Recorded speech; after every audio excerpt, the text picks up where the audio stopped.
हम बात करेंगे संबंधों पर, क्योंकि जगत का सारा व्यवहार संबंधों पर टिका है। कहीं पारिवारिक संबंध होता है तो कहीं कारोबार का संबंध होता है। पिता पुत्र का संबंध और पति पत्नी के संबंध में अंतर प्रतीत होता है। मित्रों के संबंध में और कारोबार के संबंध में भेद दिखाई देता है। और फिर भी सभी संबंधों में एक समानता है।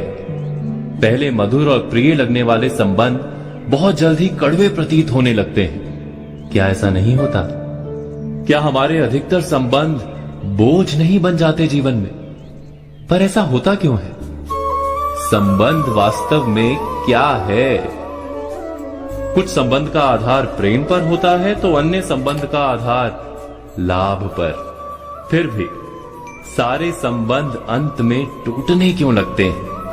एक व्यक्ति जब दूसरे से बंध जाता है तो उसे बंधन कहते हैं, किंतु दो व्यक्ति जब एक दूसरे से बंधे होते हैं तो उसे संबंध कहते हैं। सम अर्थात समान और बंध अर्थात बंधन।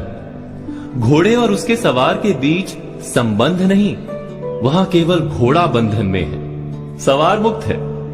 संबंध में दो व्यक्ति एक ही प्रकार से बंधे होते हैं, अर्थात प्रत्येक संबंध में दोनों व्यक्ति कुछ प्राप्त करते हैं। पिता यदि पुत्र को परवरिश देता है तो पुत्र भी पिता को प्रेम और गर्व देता है। बड़े होकर वही पुत्र यदि पिता को संभालता है तो बदले में वृद्ध पिता मार्गदर्शन देता है। ऐसा ही प्रत्येक संबंध में होता है ना। आदान यानी प्राप्त करना और प्रदान यानी देना। ऐसे आदान प्रदान की असमानता दिखाई दे तो वो भ्रम है। वास्तव में जहां असमानता नहीं होती वहीं संबंध होता है, और संबंध में कड़वाहट का कारण भी उसी से समझ में आ जाता है। जब भी दो में से कोई एक व्यक्ति अपने प्रदान का महत्व अधिक मानने लगता है तो संबंध कच्चा हो जाता है। अपने सारे संबंधों को देखिए और परखिए।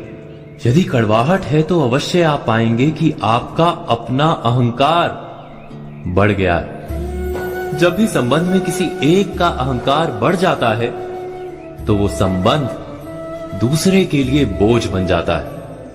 जैसे प्रेम के लिए मांग विष है, ठीक वैसे ही अहंकार किसी भी संबंध के लिए जहर है।